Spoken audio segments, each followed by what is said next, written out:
menyampaikan ya teman-teman semuanya.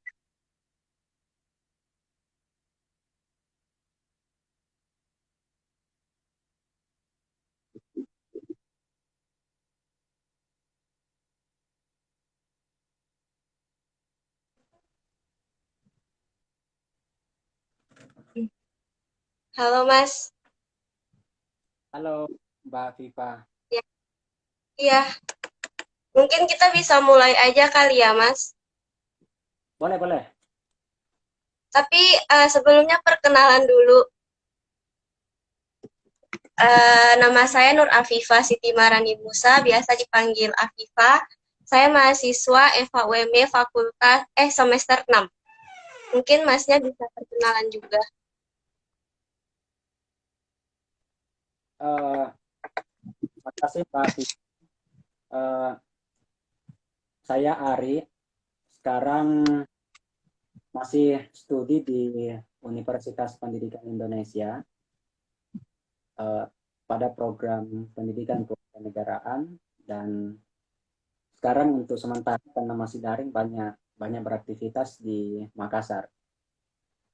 Mungkin gitu Mbak Viva.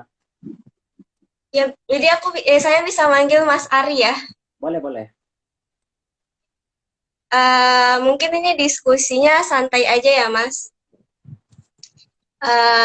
Sekarang ini kan lagi marak-maraknya wacana Jokowi 3 periode kan Mas. Ya, betul. Bagaimana pendapat Mas Ari tentang wacana Jokowi 3 periode ini? Nah, ini menarik ya topiknya karena masih ramai, masih gaduh, terutama di media. Ini banyak dibincang, dibicarakan di banyak tempat. Eh, Pertama, saya tidak mau ngomong Jokowinya saja, tapi menyangkut sistem eh, dalam priorisasi presiden. Jadi bukan hanya untuk Presiden Jokowi, tapi pasca Jokowi dan seterusnya, itu yang barangkali perlu untuk saya respon. Nah, bagaimana pendapat saya mengenai 3 periode?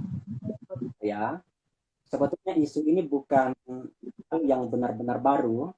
Kenapa? Karena dulu mungkin di 2015 atau 2016, kalau teman-teman tracking di media itu masih diberitakan, isu ini juga sempat ramai, sempat bikin gaduh.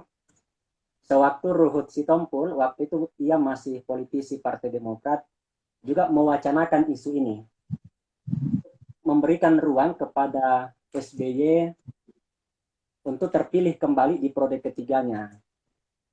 Tetapi waktu itu isu tersebut tidak sempat sampai masuk ke MPR untuk dibahas dan diamandemen. Tetapi isu tersebut sempat menjadi topik yang ramai sekali dibicarakan.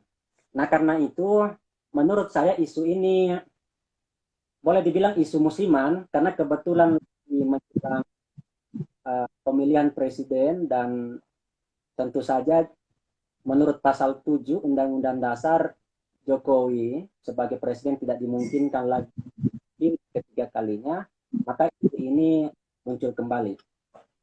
Tapi sekalipun Mbak Viva isu ini musiman, tidak berarti tidak penting untuk kita respon. Menurut saya penting, terutama masyarakat sipil, civil society, merespon dan mewanti-wanti tanda petik kepada mereka yang berwenang untuk mengamandemen Undang-Undang Dasar untuk tidak gegabah dalam uh, memungkinkannya atau membolehkannya presiden untuk 3 periode.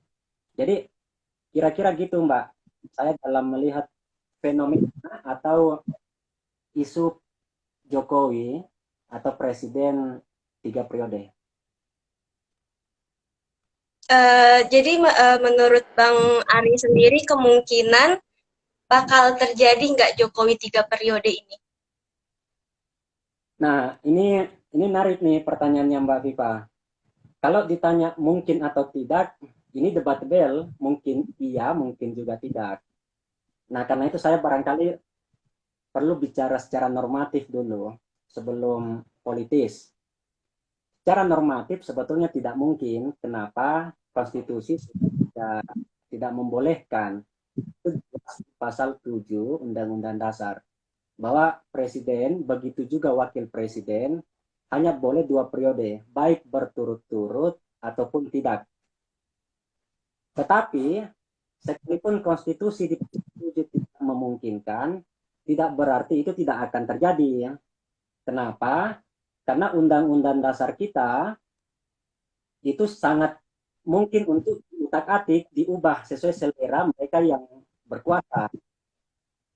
Karena undang-undang dasar, sependek yang saya tahu, yang tidak boleh diubah itu, yang tidak boleh diamandemen, hanya 2. Pertama, pembukaannya, yang ada di alinea pertama sampai alinea keempat. Kemudian yang kedua, yaitu pasal 1 ayat 1 mengenai bentuk negara dan bentuk pemerintahan. Yang tidak boleh diubah. Selain dari 2 hal itu, pembukaan dan pasal 1 ayat 1 boleh diubah. Termasuk pasal 7 mengenai batas hanya 2 periode. Makanya pertanyaan berikutnya adalah bagaimana mekanisme untuk mengubah undang-undang dasar. Nah, mengenai mekanisme ini teman-teman bisa baca di pasal 37 Undang-Undang Dasar. Di pasal 37 itu kalau teman-teman baca, itu kira-kira singkatnya atau sederhananya, untuk mengubah undang-undang dasar cukup 1/3 dari seluruh anggota MPR. Anggota MPR kita kan 711 orang. Dari anggota DPR dan ditambah anggota DPD. 711 orang itu kali 1 bagi 3. Itu yang harus mengusulkan, mengajukan usul mengubah pasal 7, misalnya kalau pasal 7 yang mau diubah. Nah, ketika setelah diusulkan, syarat berikutnya adalah ada di ayat 3-nya, pasal 37 ayat 3, bahwa ketika dibahas dan diusulkan untuk diubah, anggota MPR sekurang-kurangnya harus hadir banyak 2/3, berarti 711 orang anggota MPR kali 2 bagi 3. Itu yang harus hadir. Nah, berarti kurang lebih 474 orang harus hadir. Kemudian di ayat 4-nya disebutkan bahwa dalam sidang tersebut dari 711 orang anggota MPR 50% plus 1 harus setuju. Itu ada di ayat 4. Berarti 711 orang bagi 2 plus 1 itu harus setuju. Jadi sederhana saja, diusulkan oleh 1/3, kurang lebih kalau 1/3 itu dari 711 orang, berarti 237 orang anggota MPR mengusulkan ubah pasal 7. Kemudian ketika sidang tersebut hadir kurang lebih 474 orang anggota MPR. Lalu disetujui oleh 356 orang. Nah, kalau kita lihat komposisi anggota MPR sekarang, dalam hal hitung-hitungan matematik konstitusional, saya kira ini tidak sulit. Sekarang ini dari 9 partai yang ada di MPR, melalui DPR tentu saja, lebih dari separuh itu adalah partai pendukung pemerintah. Jadi ada 9 partai yang ada di parlemen sekarang, hanya 3 yang tidak pro pemerintah, sisanya itu pro pemerintah. Nah, dari hitung-hitungan itu, menurut saya sangat mungkin 3 periode Presiden Jokowi kalau menurut matematik konstitusi, karena hitungannya demikian tadi, seperti ada di pasal 37.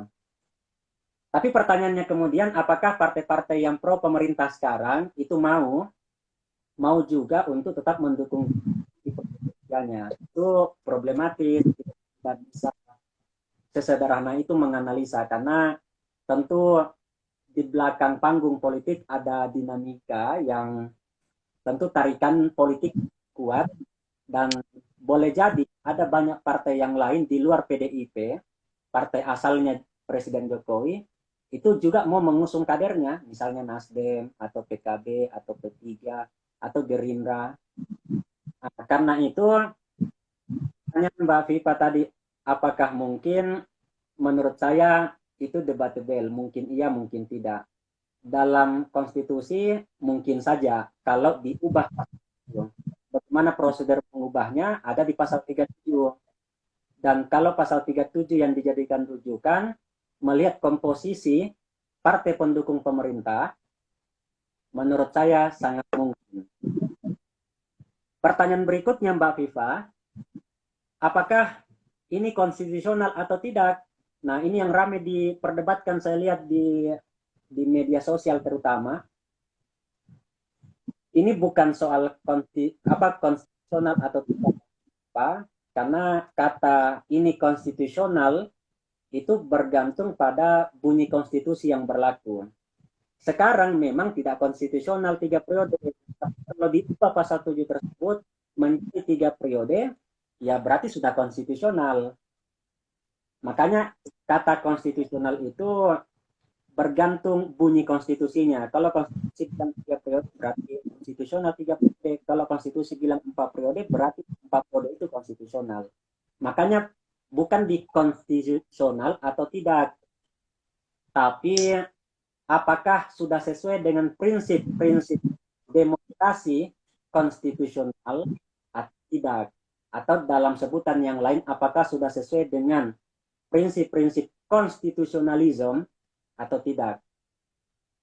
Nah, menurut saya 2 periode itu sudah sesuai dengan prinsip-prinsip konstitusionalisme. Lebih dari itu beresiko untuk terjadi abuse of power, penggunaan kekuasaan. Setidak-tidaknya kita belajarlah dari sejarah. Coba lihat periode di masa Orde Lama. Soekarno itu 5 periode, dan di akhir kepemimpinannya itu ketika memberlakukan demokrasi terpimpin, itu banyak sekali juga kebijakannya yang sewenang-wenang. Kemudian Soeharto lebih-lebih 7 kali terpilih melakukan MPR kurang lebih 32 tahun, itu juga di masa kepemimpinannya terjadi sewenang-wenangan. Nah, karena itu salah satu kesepakatan ketika reformasi, salah satu upayanya adalah pasal 7 tersebut membatasi hanya 2 periode. Nah, karena itu 2 periode itu konstitusionalisme. Apa dasarnya? Sebetulnya banyak teori yang menyebut itu. Misalnya kalau Anda baca teorinya Steinbeck, atau di Indonesia teorinya Profesor Miriam Budiarjo, itu sudah menjelaskan bahwa konstitusi intinya adalah pembatasan kekuasaan. Makanya komponen atau muatan dari konstitusi itu, satu, memuat HAM dan hak asasi warga negara. Kemudian yang kedua berisi pembagian dan pembatasan kekuasaan. Membagi, misalnya ada kekuasaan eksekutif, yudikatif, legislatif, eksaminatif, moneter, dan lainnya. Kemudian ada pembatasan bahwa wewenangnya legislatif ini, wewenangnya eksekutif ini, bagaimana prosedur memilihnya, masa jabatannya berapa lama, itu yang dimaksud dengan pembatasan. Isi kedua dari konstitusi adalah pembagian dan pembatasan kekuasaan. Kemudian yang ketiga, isi dari konstitusi itu adalah berisi tentang cita-cita dan tujuan luhur negara. Nah, saya kira di Undang-Undang Dasar kita, cita-cita itu kan ada di pembukaan, alinea kedua, merdeka, bersatu, berdaulat, adil makmur. Lalu tujuan nasional kita juga ada di alinea keempat, bangsa ikut melaksanakan kehidupan dunia, mencerdaskan kehidupan bangsa, dan seterusnya. Itu adalah tujuan.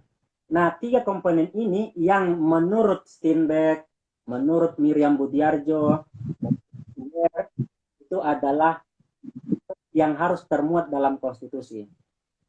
Mengenai pembatasan 2 periode tadi, yang katanya mau diubah, saya kira ketika itu diubah maka berisiko, berpotensi menyebabkan ada penyalahgunaan kekuasaan, sebab konsolidasi kekuasaan itu akan banyak terjadi ketika kekuasaan dibiarkan lama bertahan.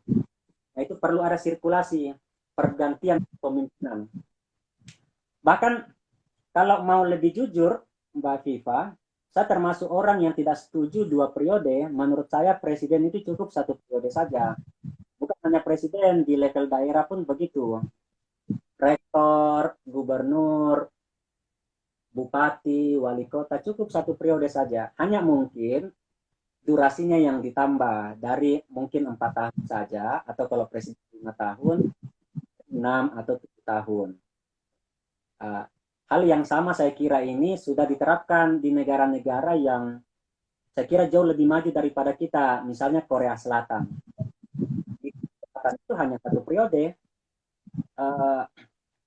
apa namanya, periode presiden.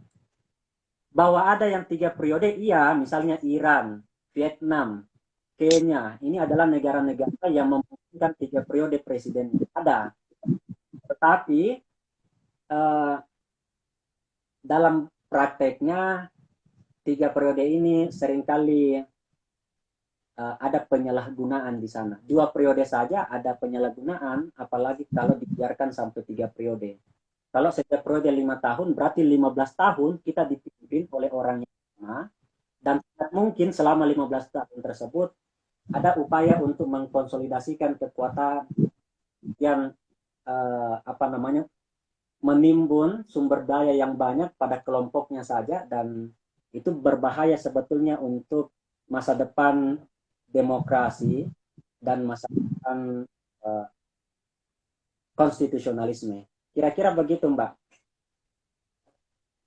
Kan tadi Bang Ari bilang kan ada kemungkinan bakal terjadi Jokowi 3 periode. Kalau misalnya itu terjadi, apakah akan kacau balau seperti pada zaman Soekarno dan Soeharto? Nah, kalau kita lihat yang mensponsori isu 3 periode ini kan kalau dari kalangan sipil itu Mas Kodari yang mengkampanyekan Jokpro kan, Jokowi Prabowo. Alasannya katanya ini untuk menghindari keterbelahan lagi di masyarakat yang kita alami di pemilu 2016 dan di 2019. Ada kebong, ada kampret. Nah, Kodari mengusulkan bagaimana kalau Jokowi dan Prabowo dipasangkan saja agar masyarakat tidak gaduh seperti di pemilu sebelumnya. Nah, saya tidak mau bilang bahwa analisis Kodari ini terlalu dangkal, tetapi saya tidak setuju dengan analisanya Kodari. Kenapa? Karena tidak berarti ketika Presiden Jokowi dan Prabowo dipasangkan maka tidak akan ada penantangnya, dan penantang itu sangat mungkin membuat masyarakat lagi terbelah. Itu sangat mungkin akan ada partai penantang, karena kita tidak bisa menjamin ketika dipasangkan dua tokoh tersebut maka pasti hanya akan ada satu paslon dan Indonesia menjadi lebih damai. Itu satu hal. Kemudian yang kedua, tidak berarti juga Mbak kalau 3 periode maka masyarakat kita akan lebih damai. Nah, damai ini juga harus dipahami bahwa demokrasi itu tidak selalu atau tidak hanya berisi kedamaian. Karena inti dari demokrasi sebetulnya adalah kebebasan, keadilan, dan kesejahteraan. Bukan pada prosedur dan damai-damai itu. Karena kata Gus Dur, tanpa keadilan, kedamaian itu ilusi. Jadi artinya yang paling penting sebetulnya keadilan, karena dengan terdistribusinya keadilan maka saya kira kedamaian itu dengan sendirinya akan terwujud. Nah, mestinya yang dipikirkan oleh MPR kita, oleh pemerintah di level kekuasaan manapun adalah bagaimana agar keadilan dan kesejahteraan itu terdistribusi. Bukan memikirkan untuk 3 periode. Karena sirkulasi kepemimpinan itu penting dan itu ruhnya demokrasi, itu ruhnya konstitusionalisme. Itu yang penting, bukan memapankan jabatan. Nah, saya mau masuk ke pertanyaan Mbak Hafifah tadi soal apakah ketika 3 periode maka akan gaduh atau akan ribut masyarakat kita. Saya sangat tidak tidak berarti bahwa pendapat saya ini sepenuhnya benar, tetapi saya menduga ketika itu terjadi maka akan ada banyak masyarakat, akan ada resistensi dari masyarakat karena tidak gampang menghasilkan kesepakatan pembatasan 2 periode tersebut. Itu memakan korban yang banyak ketika peristiwa reformasi. Kemudian yang kedua, traumatik masyarakat kita terhadap Orde Baru yang berkuasa 7 periode, 32 tahun, begitu juga di masa Orde Lama selama 5 periode tersebut, itu masih cukup membekas. Dan karena itu 3 periode tersebut sebaiknya kalau presiden betul adalah seorang negarawan, kalau ia adalah seorang negarawan, sebaiknya tidak memaksakan untuk meneruskan 3 periode. Itu menurut saya, Mbak. Kan ada isu-isu juga Bang, kalau misalnya Jokowi nggak jadi periode ketiga dia bakal di jadi negarawan. Oh iya iya. Apakah apakah Jokowi akan menjadi negarawan jika menolak wacana tersebut menurut Bang Ari? Gini ya, kata negarawan itu kan sebetulnya hadir sebagai antitesa dari politikus. Karena selama ini ada banyak pejabat kita yang tanda petik itu hanya sampai kepada level politikus. Artinya hanya eh, menjadikan jabatan publik sebagai ruang untuk mobilitas vertikal, untuk menumpuk kekayaan, untuk kepentingan dirinya dan kepentingan golongannya saja, kelompoknya saja. Itu politikus. Nah, kemudian muncul istilah negarawan, dimaksudkan untuk melampaui dari istilah politikus tersebut bahwa menjadi seorang pejabat publik maka konsekuensinya adalah ya seperti kata Agus Salim, Kiai Haji Agus Salim, memimpin adalah jalan derita. Maka ia harus bersiap-siap menyerahkan seluruh yang ada pada dirinya, waktu, energi, materi, dan seterusnya untuk kepentingan negara. Nah, komitmen itu yang menyebabkan orang disebut negarawan. Nah, bahwa Presiden Jokowi tidak setuju 3 periode, ya boleh jadi bagi beberapa orang itu akan membuat Jokowi akan tampak atau dianggap sebagai seorang negarawan. Mungkin, boleh jadi. Tetapi saya kira menjadi negarawan tidak sesederhana itu, tidak sekedar menolak 3 periode. Menjadi seorang negarawan itu ia benar-benar bekerja, berkomitmen, menggunakan otoritasnya, menggunakan kekuasaannya untuk menghadirkan apa yang dengan kesejahteraan, keadilan, kemakmuran, kesetaraan, kedamaian, dan seterusnya. Nah, apakah Presiden Jokowi sudah melakukan itu? Masing-masing dari kita pasti punya simpulannya sendiri.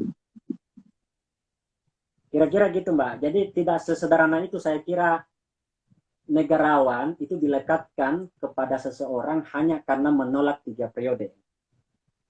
Ada hal yang lain yang saya kira jauh lebih substansial yang harus ia penuhi uh, untuk bisa dikatakan negarawan. Nah, saya mau kaitkan ini dengan demokrasi. Saya kira teman-teman kalau membaca literatur tentang demokrasi itu pasti akan menemukan beberapa istilah-istilah kunci.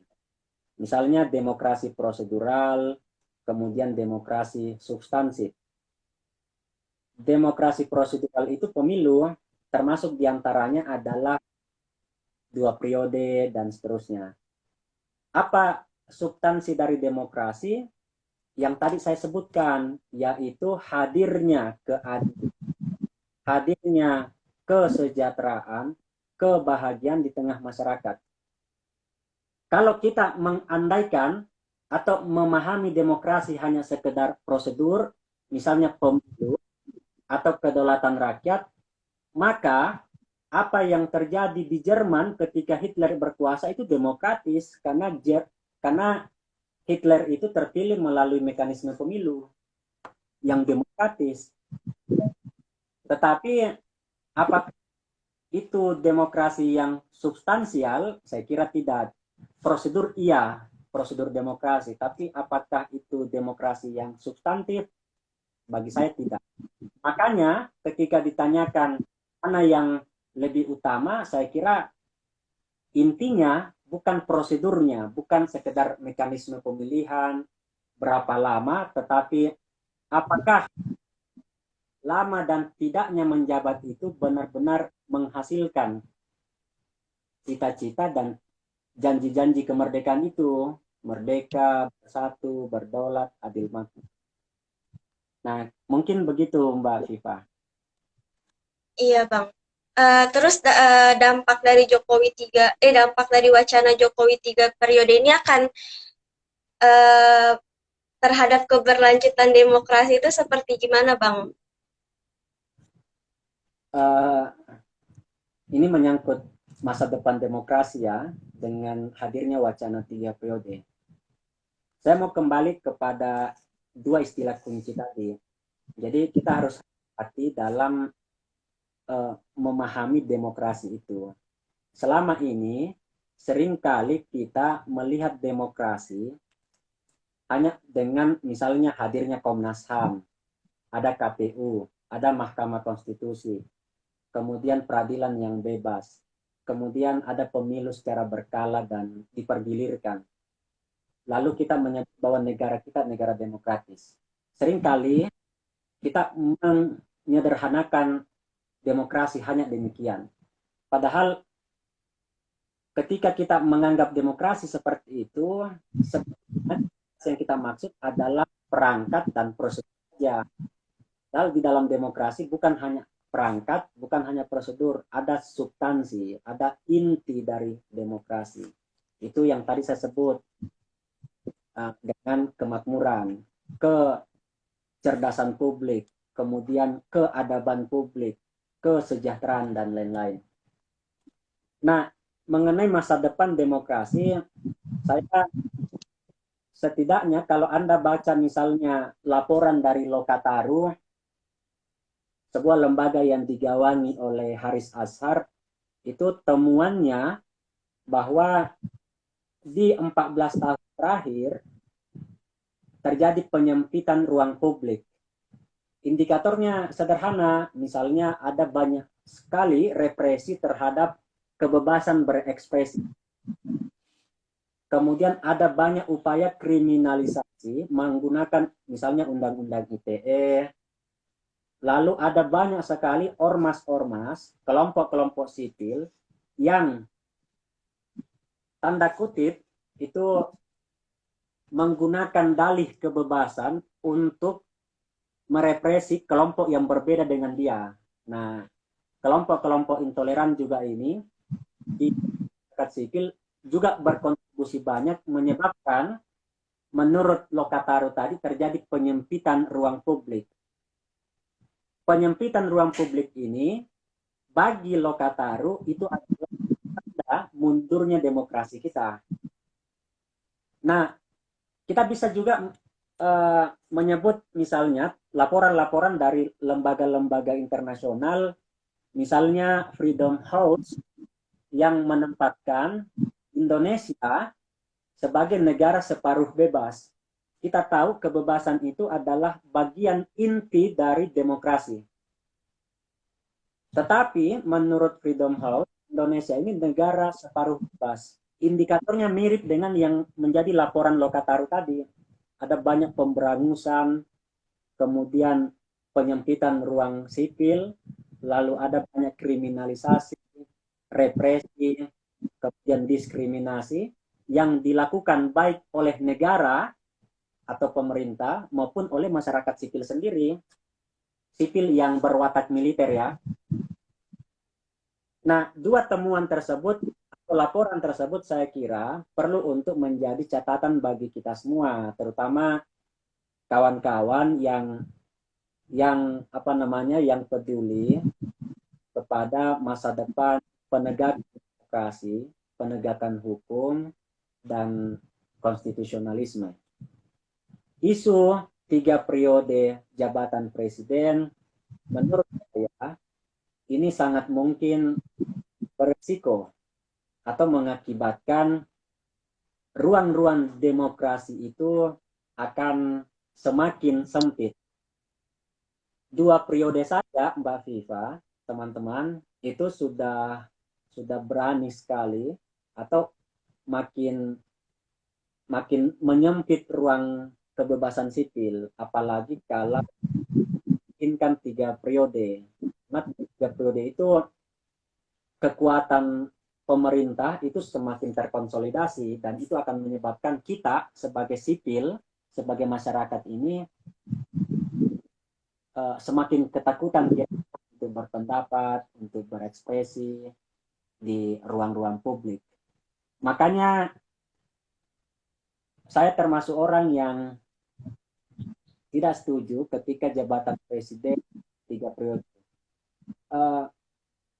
Kita seperti orang atau bangsa yang defisit saja kepemimpinan. Di Indonesia ini ada 260 juta penduduk Indonesia. Masa selama 15 tahun kita dipimpin oleh orang yang sama? Perlu ada sirkulasi. Sirkulasi ini atau pergantian ini dimaksudkan untuk mencegah ada kekuasaan yang lama dipegang oleh satu orang.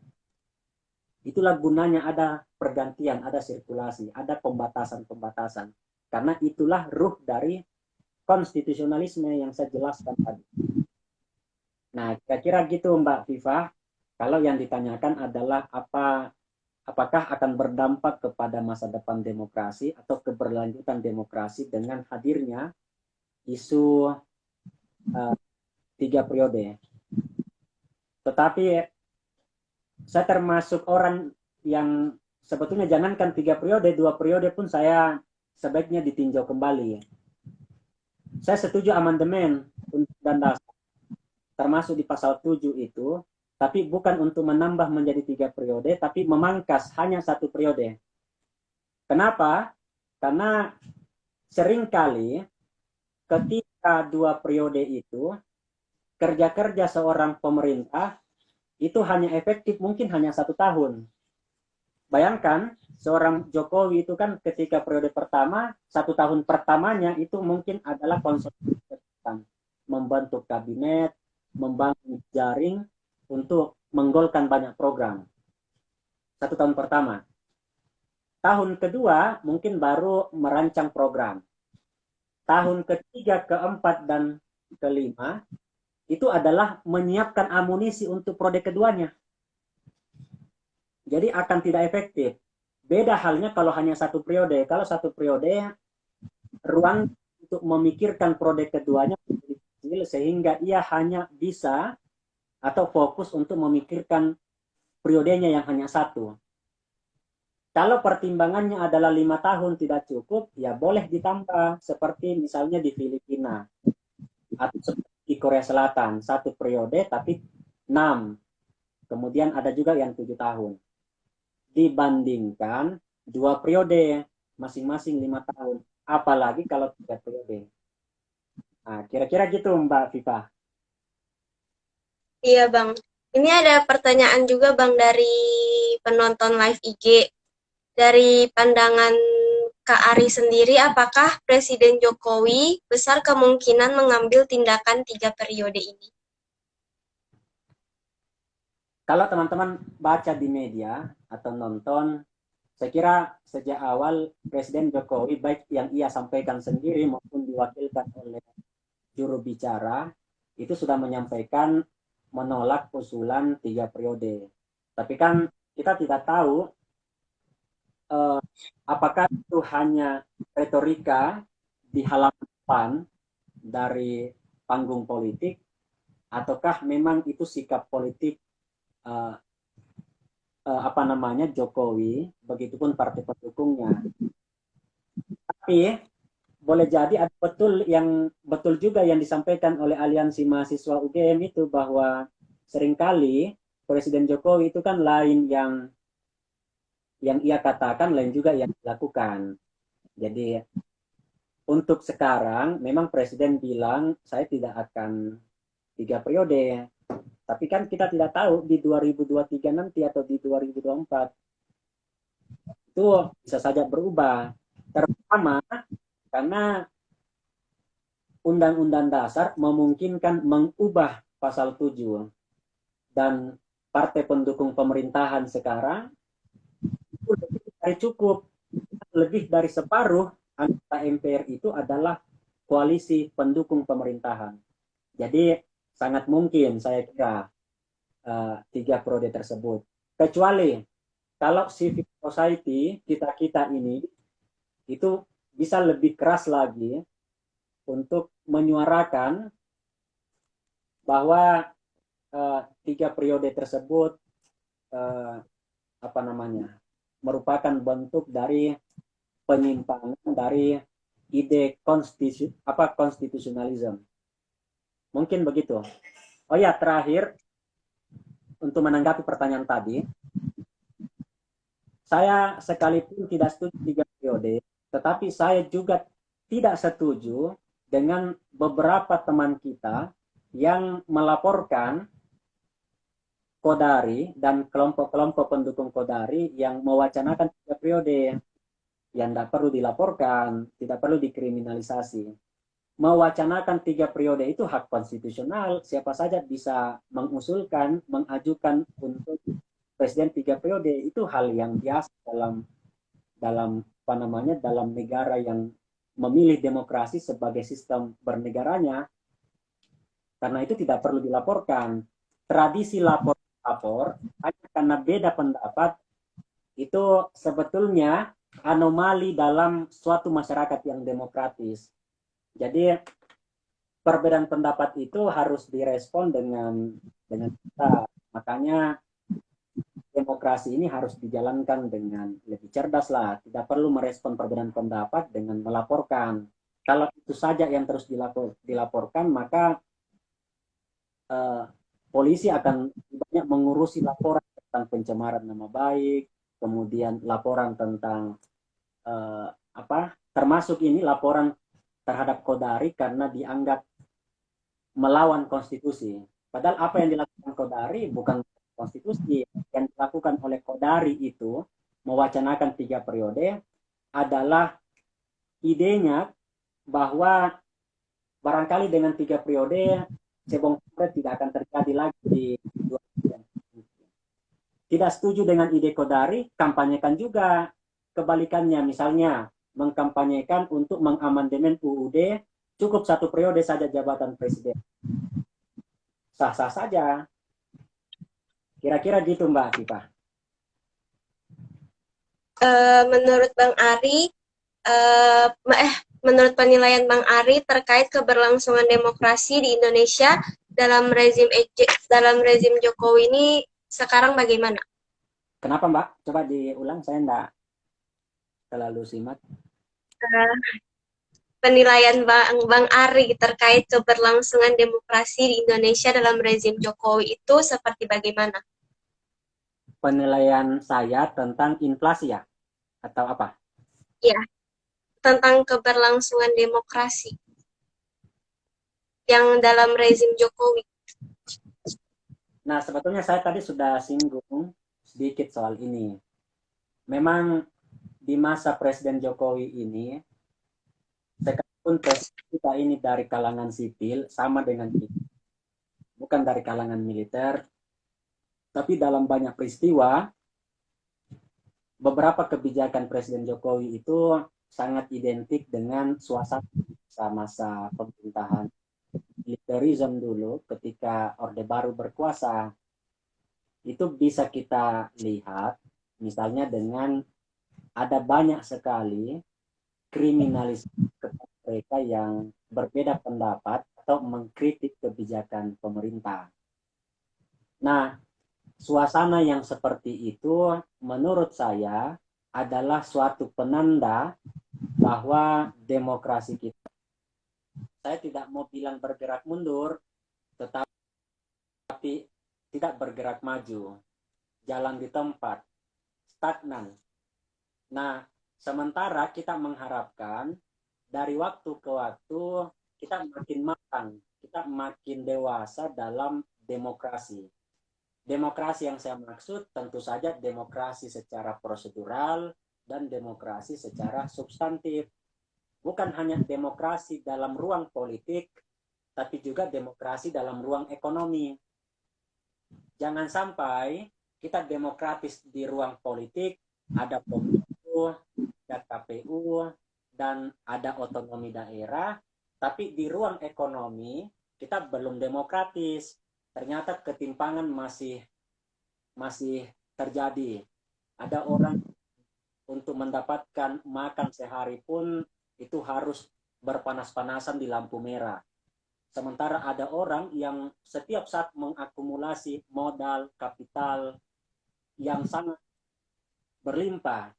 Nah, mestinya mereka-mereka yang duduk di kekuasaan itu memikirkan itu bukan 3 periodenya, tetapi bagaimana mendemokratisasi ruang politik dengan pemilu yang hanya sekali bagi setiap presiden, kemudian juga membawa ke ruang ekonomi dengan menghadirkan kesejahteraan, menghapus ketimpangan, pengangguran, kemiskinan, mahalnya biaya pendidikan. Nah, kira-kira begitu. Kalau katakan adalah kondisi demokrasi kita dan keberlanjutannya. Mungkin gitu Mbak Viva. Iya, Bang. Tadi kan katanya Bang Ari, wacana Jokowi 3 periode ini bisa disuarakan oleh rakyat. Tapi apa kemungkinan suara rakyat itu akan didengar oleh pemerintah, Bang? Ya, mungkin setiap dari kita punya perspektif masing-masing ya. Saya juga tidak mau bilang bahwa tidak mungkin akan didengarkan karena ada banyak juga suara-suara publik yang terdengar dan itu mengubah beberapa kebijakan-kebijakan. Misalnya dulu mungkin di 2017 ya pernah ada peristiwa kriminalisasi kepada Baik Nuril, seorang perempuan yang dilecehkan oleh pimpinannya di institusi yang ia tempati bekerja, lalu ia curhat di media sosialnya, kemudian ditangkap karena dianggap melanggar Undang-Undang ITE. Tetapi karena desakan publik, akhirnya Presiden menggunakan grasinya, lalu memberikan potongan dan pengurangan hukuman yang dialami oleh Baik Nuril. Nah, Presiden menggunakan grasinya itu karena publik bersuara, karena publik merespon dan menyampaikan ketidaksetujuannya. Tapi dengan kasus tersebut tidak berarti Presiden Jokowi selalu mendengar suara publik, karena kenyataannya juga tidak. Misalnya dengan golnya rancangan undang-undang Omnibus Law tentang Cipta Kerja. Kemudian baru saja disahkan Undang-Undang Minerba. Lalu revisi Undang-Undang KPK. kemudian yang terbaru tentang wawasan kebangsaan 75 pegawai KPK yang ternyata tidak ada dampak yang signifikan keberadaan Presiden Jokowi kepada apa namanya sikap yang diambil oleh pimpinan KPK untuk nasib 75 pegawai KPK tersebut.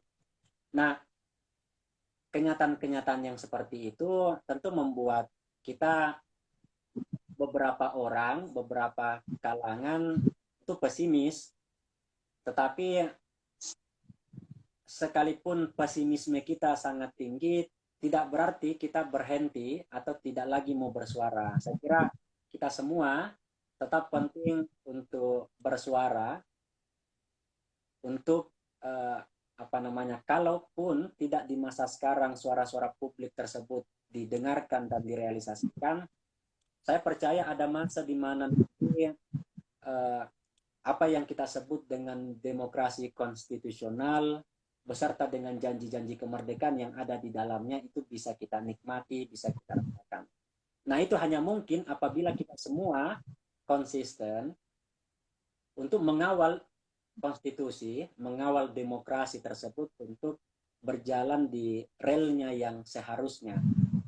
Nah, karena itu penting ada ruang-ruang yang seperti ini untuk ngobrol, untuk bercakap-cakap, memikirkan apa yang harus kita lakukan. Untuk apa? Untuk membangun literasi publik. Karena saya percaya demokrasi yang substansial itu hanya mungkin terwujud apabila ditopang, ditunjang oleh civil society yang literatif, yang punya kompetensi yang didukung oleh literasi.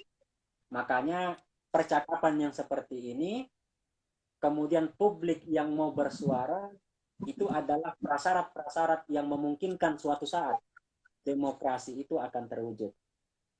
Bahwa sekarang tidak, ya itulah dinamika, itulah konsekuensi dari pilihan kita sekarang. Berikutnya Mbak Viva,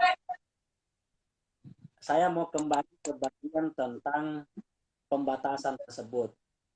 Saya juga sadar bahwa 3 periode itu pembatasan juga. Jadi kan ada yang bilang, misalnya kalau Anda mengikuti tweet atau postingan-postingan dari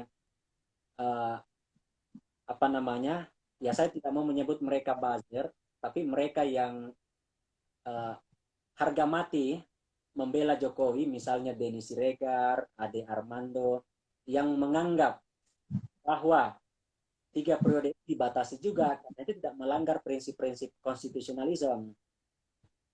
Nah, pendapat yang seperti itu saya tidak mau menyebut salah, tapi itu sepertinya terlalu serampangan. Kenapa saya anggap serampangan dan dangkal? Karena saya kira belum ada bukti bahwa 3 periode itu akan menyebabkan demokrasi akan dapat dicapai atau konstitusi akan bisa direalisasikan. Ya, Anda tengoklah situasi Vietnam, kemudian Kenya, dan beberapa negara yang memakai 3 periode. Namun, kita juga harus memperhatikan di negara-negara yang 3 periode itu seringkali mereka bukan negara yang presidensial, tapi yang parlementer. Memang di negara-negara yang parlementer, kekuasaan eksekutif yang dijalankan oleh kanselir, misalnya di Jerman, atau Perdana Menteri, itu memang seringkali lebih dari 2 periode. Tapi di negara-negara yang presidensial, seperti Indonesia, itu memang harus dibatasi. Tidak boleh 2 periode. Nah, Indonesia memilih presidensial sebagai sistem pemerintahannya.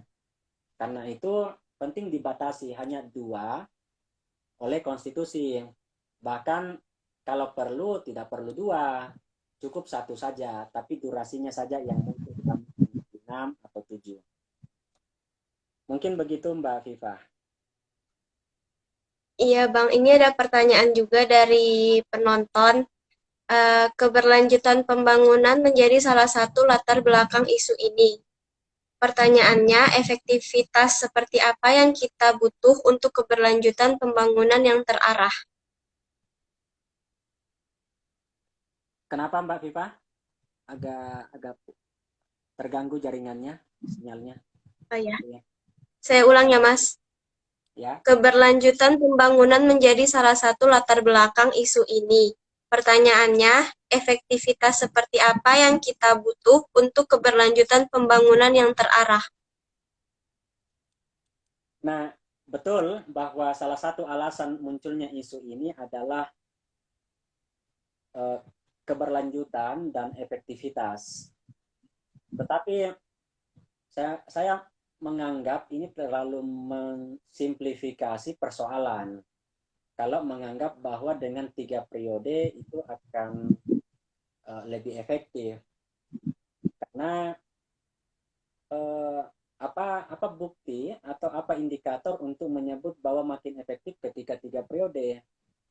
Malah menurut saya dengan 3 periode tersebut itu sangat mungkin menyebabkan ketidakefektifan pembangunan. Apa indikatornya? Karena Presiden Jokowi atau pemerintahan sekarang di 2022, begitu juga di 2023 akan lebih sibuk mengurusi pencalonannya di periode ketiganya kalau dibiarkan 3 periode. Artinya kerja-kerja pembangunan yang Anda tadi sebut akan lebih efektif pembangunan ketika 3 periode itu menjadi terbengkalai malah. Kenapa? Karena presiden pasti akan menghabiskan energinya untuk memikirkan periode ketiganya karena sangat mungkin akan ada penantangnya. Makanya mending diakhiri 2 periode saja, kemudian MPR perlu untuk kita dorong amandemen UUD di pasal 7 tersebut tidak lagi 2 periode tapi 1 periode. Dengan begitu ke depan siapapun presiden pasca Jokowi, ia akan lebih memprioritaskan tugas-tugas kepresidenannya sebagai kepala negara dan kepala pemerintahan untuk melakukan pembangunan, misalnya pembangunan dalam banyak hal ya, karena ia tidak lagi dibebani dengan eh, apa namanya beban-beban politik untuk periode keduanya, karena ia tidak mungkin untuk maju lagi di periode kedua. Nah, makanya sebaiknya kita tidak hanya bersuara menolak 3 periode, tapi perlu juga menyuarakan, mendorong, mengamandemen pasal 7 tersebut menjadi hanya 1 periode saja. Nah, jadi saya menganggap tidak cukup kita bersuara menolak 3 periode, tapi perlu ditingkatkan menjadi desakan untuk hanya 1 periode saja. Ke depan mungkin Mbak Viva yang menjadi presiden atau teman-teman yang lain, Anda tidak akan punya beban politik untuk memikirkan periode kedua Anda, bagaimana mengkonsolidasikan modal logistik untuk menang di periode kedua, tapi Anda akan memikirkan saja periode Anda, toh juga tidak akan maju lagi di periode kedua karena hanya 1 periode. Nah, kira-kira begitu Mbak. Jadi akan lebih efisien menurut saya pembangunan itu kalau hanya 1 periode saja. Atau karena sekarang hanya 2 periode, kalau akan lebih efisien kalau tidak 3 periode. Supaya Presiden Jokowi cukup memikirkan periode ini saja. Tidak memikirkan bagaimana ia menang di periode ketiganya. Gitu Mbak Viva. Ini ada pertanyaan lagi Bang. Kira-kira apa motif dibalik wacana 3 periode? Dan apa konsekuensinya terhadap masa depan demokrasi Indonesia? Uh, Pertanyaan motif dan konsekuensi kepada masa depan di awal tadi sebetulnya kita sudah singgung ya Mbak Viva. Tapi mungkin teman kita Ya, perlu bergabung. Uh, saya mau ulang saja. Pertama, kalau ditanyakan motif, menurut saya motifnya ada banyak. Kalau menurut Presiden Jokowi, orang yang mengusulkan 3 periode ini uh, orang yang mau cari muka. Ya, saya tidak tahu apakah Presiden Jokowi itu serius mengatakannya atau tidak. Tapi istana meresponnya dengan orang yang mewacanakan 3 periode itu orang yang cari muka saja. Uh, Kata Jokowi, kalau bukan cari muka, ya menampar muka saya. Nah, apakah itu adalah ekspresi kejujurannya Presiden Jokowi atau hanya retorika politik? Kita tidak tahu persis. Hanya Jokowi yang tahu lah. Nah, motif apa? Sekali lagi beragam. Ada banyak sekali motif yang menunggangi isu tersebut. Di antaranya satu, boleh jadi betul yang dikatakan Presiden, ada beberapa kelompok yang ingin ingin cari muka, mungkin seperti yang lagi banyak jokes-jokes di media sosial itu, Bismillah komisaris. Sekarang ini kan jabatan komisaris lagi ramai dibicarakan di ruang publik, terutama belakangan ini dengan munculnya berita bahwa ternyata rektor UI juga ternyata rangkap jabatan menjadi komisaris. Boleh jadi juga motif di belakangnya adalah sesuai dengan apa yang dikatakan oleh Kodari, bahwa ini untuk meredam saja keterbelahan publik karena apa namanya, pertarungan antara dua presiden itu sangat sangat menyebabkan publik menjadi gaduh. Tapi kalau motifnya adalah itu untuk mencegah publik terbelah, ada cebong, ada kampret, seperti di 2019, saya kira bukan 3 periode solusinya. Solusinya adalah turunkan presidensial threshold dari 20%, ambang batas minimal calon presiden, turun menjadi mungkin 4% atau 5%, atau sekalian hapuskan. Karena presidensial threshold inilah yang menyebabkan hanya 2 paslon. Ketika 2 paslon, maka masyarakat sangat mungkin terpecah menjadi 2 saja. Kemarin di 2019 suka tidak suka hanya 2 paslon. Kenapa? Karena Presiden Jokowi sudah memborong 6 partai yang ada di parlemen, ya, luar dari partai-partai baru. Dan itu menyisakan hanya 3, Demokrat, PKS, PAN. 3 ini, ada juga Gerindra, ya. 4 partai tersebut ya sangat kecil untuk membelah lagi menjadi 2, sehingga ketika Gerindra mencalonkan Prabowo Sandi, berarti sudah ada 2 poros, menyisakan Demokrat. Demokrat tidak mungkin untuk mencalonkan. Kenapa? Karena tidak mencukupi 20% tersebut sebagai ambang batas minimum untuk mencalonkan seorang presiden. Nah, makanya kalau mau menghindari kegaduhan seperti yang disampaikan oleh Kodari, mestinya bukan 3 periode, tetapi menghapuskan presidensial threshold itu. Biarkan publik disuguhkan dengan banyak pasangan calon, mungkin 5 pasangan calon, 6 pasangan calon, atau lebih dari itu. Seperti pemilu 1955 dulu, atau pemilu tahun 2004 yang ada banyak sekali pasangan calon. Saya kira itu lebih relevan dengan alasan Kodari sebagai yang ia sebut bahwa inilah motif saya mengusulkan 3 periode tersebut. Untuk masa depan demokrasi, menurut saya, ini mungkin saja Anda tidak setuju, teman-teman tidak setujui, tapi analisa saya itu akan mengancam masa depan demokrasi ketika dibiarkan 3 periode. Indikatornya, 1, kalau dibiarkan 3 periode, itu sangat mungkin presiden yang ada sekarang berikut dengan kroni-kroni yang ada di sekelilingnya itu makin kuat konsolidasi kekuasaannya. Dan ketika ia makin kuat, maka sangat mungkin ia menjadi tuli, menjadi buta dengan apa yang publik inginkan. Ia menjadi tutup telinga, menjadi makin tutup mata dengan problem-problem kemasyarakatan kita, problem-problem yang dihadapi oleh masyarakat, karena ia tidak merasa terancam dengan suara publik, karena kekuasaannya makin terkonsolidasi.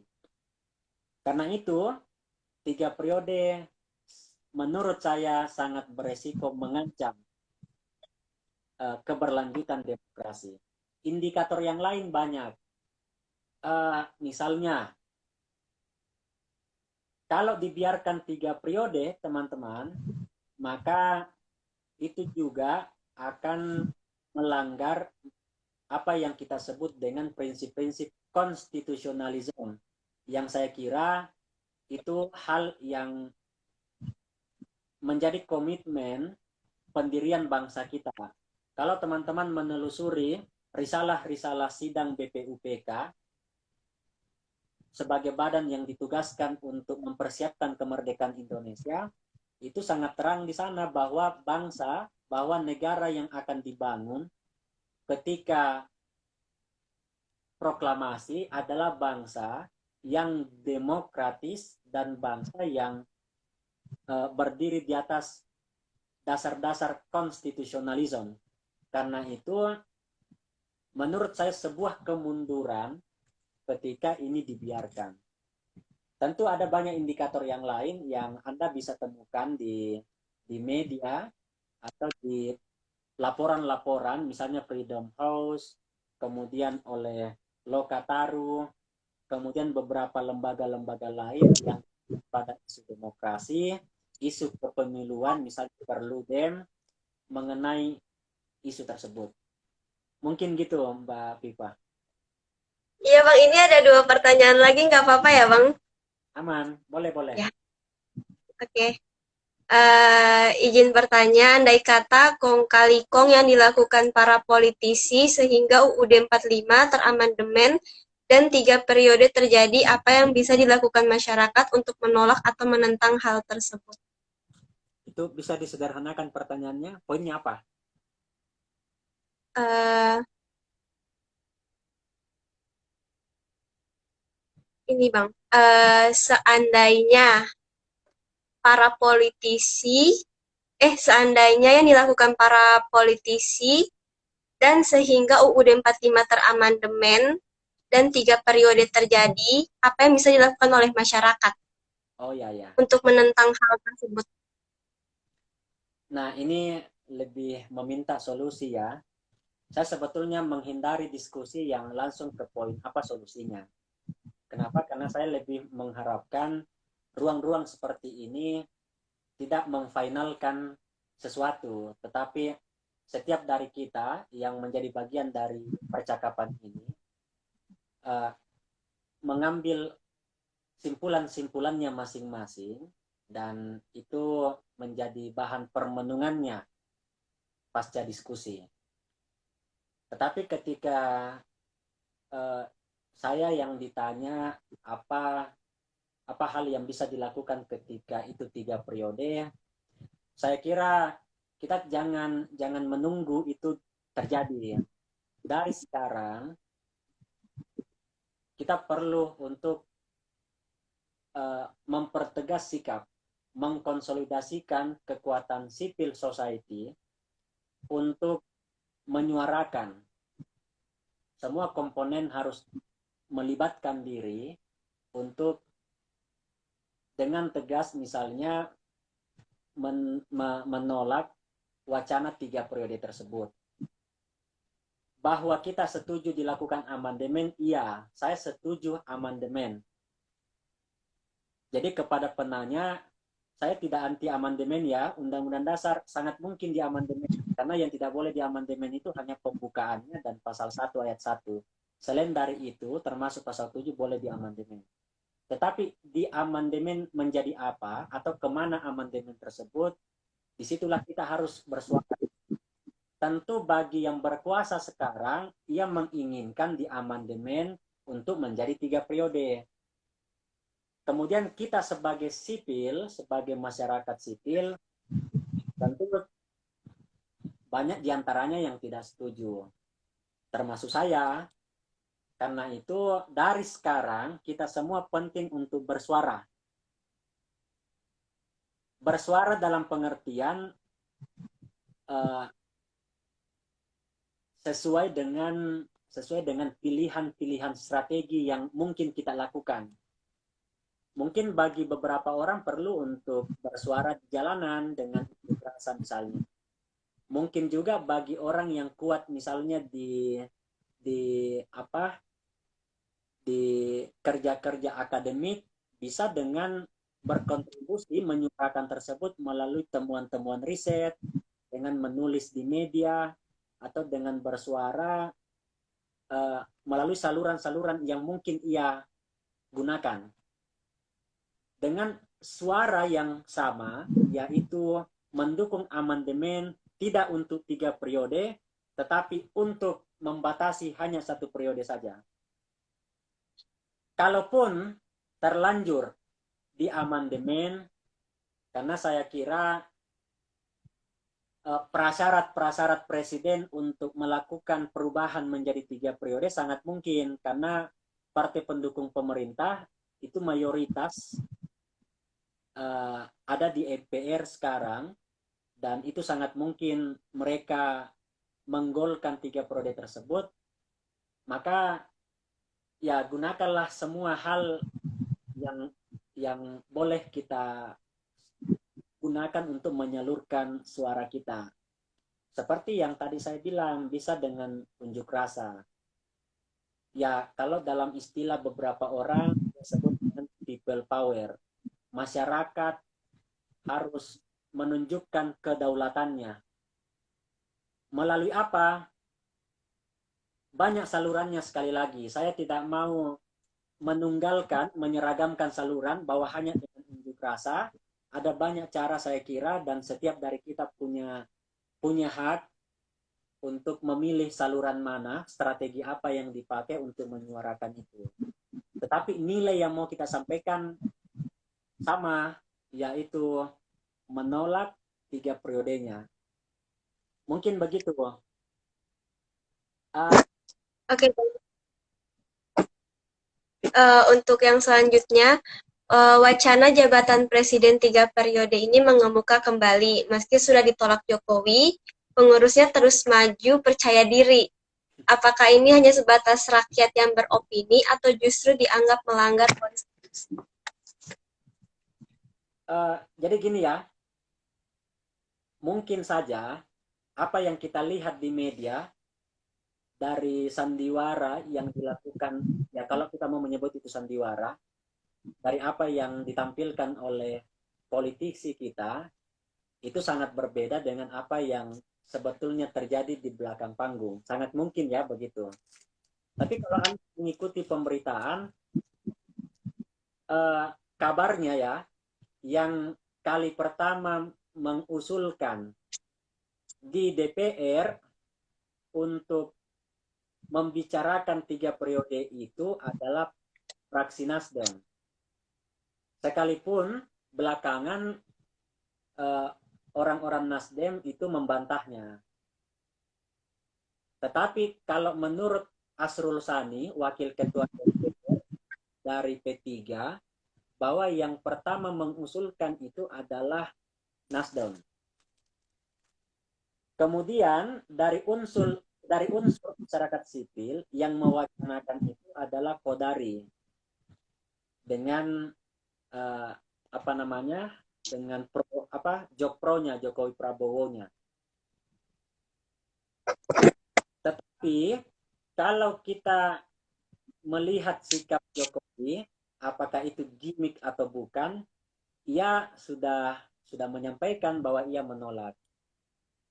Namun sekalipun ia sudah menyampaikan bahwa ia menolaknya, tidak berarti kita kita tidak perlu menyuarakan untuk menolaknya karena bisa saja situasi politik akan mengubah Jokowi.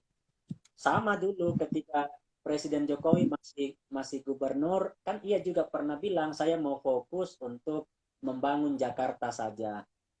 Ternyata di tengah perjalanan dia menjadi DKI Jakarta dan calon presiden dan kemudian terpilih 2 kali. Nah karena itu di dalam panggung politik hal yang harus kita percaya satu-satunya adalah dalam sekian detik arah politik, situasi politik itu sangat mungkin berubah. Karena itu jangan selalu percaya apa yang ditampilkan di ruang publik. Mungkin saja itu akan berubah sepersekian detik kemudian ketika angin politik berubah. Jadi ya teman-teman tetap bersuara lah, tetap uh, menyampaikan apapun salurannya bahwa 3 periode itu berbahaya untuk masa depan demokrasi dan masa depan konstitusi kita. Mungkin begitu Mbak Viva. Iya Bang, jadi pertanyaannya udah nggak ada.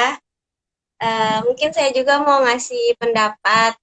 Saya juga nggak setuju kalau misalnya ada Jokowi 3 periode, karena sesuai dengan pasal 7, dan kalau misalnya harus amandemen kembali demi Jokowi 3 periode ini, menurut saya menjadi bukti nyata betapa lemahnya sistem konstitusi karena sangat mudah diubah hanya demi kepentingan aja.